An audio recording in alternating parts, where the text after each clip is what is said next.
வணக்கம். நான் உங்கள் ஜெயா. இன்றைக்கி நம்ம இந்த வீடியோவில் புது கவிதை இலக்கியத்தில் ஈரோடு தமிழ் அன்பனை பற்றி பார்க்கலாம் வாங்க. இன்றைய தமிழ் கவிஞர்களில் ரொம்ப குறிப்பிடத்தக்கவர் ஈரோடு தமிழ் அன்பன். ஈரோடு மாவட்டத்தில் இருக்கிற சென்னிமலையை சேர்ந்த நடராஜா வள்ளியம்மாள் தம்பதிக்கு 28/9/1940 இவர் பிறந்திருக்காரு. இவருடைய இயற்பெயர் ஜெகதீஷன். திராவிட இயக்க கொள்கையில் ஈடுபாடு கொண்ட தமிழ் அன்பன் பொது உடைமை சிந்தனைகள் பல வயல்பட்டார். மரபு கவிதை, புது கவிதை இந்த ரெண்டுத்தையுமே எழுதி தமிழ் கவிதை உலகத்தில் தனி புகழ் பெற்றார். ஏழை எளிய மக்களுக்காக பரிந்து பாடும் இவரோட பாக்கள் புதுமை பார்வையும் புரட்சித்தன்மையும் உடையன.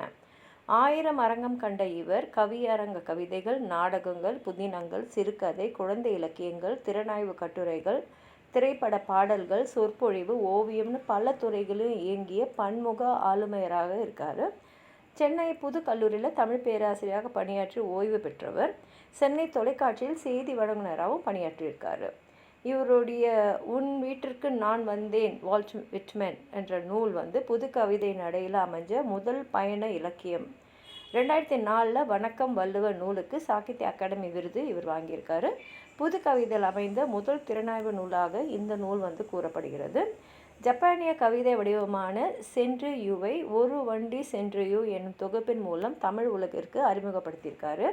லிமெரிக் ஹைக்யூ கவிதை வடிவங்களின் இணைப்பு வடிவமான லிமெரிக் கியூ வடிவினை பயன்படுத்தி சென்னிமலை கிளியோபத்ராக்கள் என்னும் கவிதை தொகுப்பை வெளியிட்டிருக்காரு.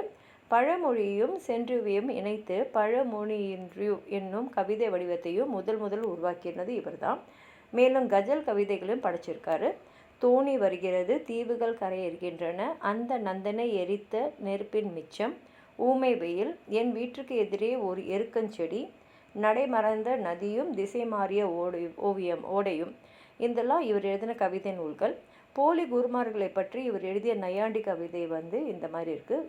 குருக்களே தெய்வங்கள் ஆனார்கள், கோயில் இல்லா ஊரிலே தெய்வங்கள் குடியிருக்க போனார்கள். நெஞ்சு நிழல் என்பது இவரது நாவல். தமிழன்பன், மலையமான், விடிவெள்ளி இந்த புனைப்பெயர்களை இவர் படைப்புகளை எழுதியிருக்காரு.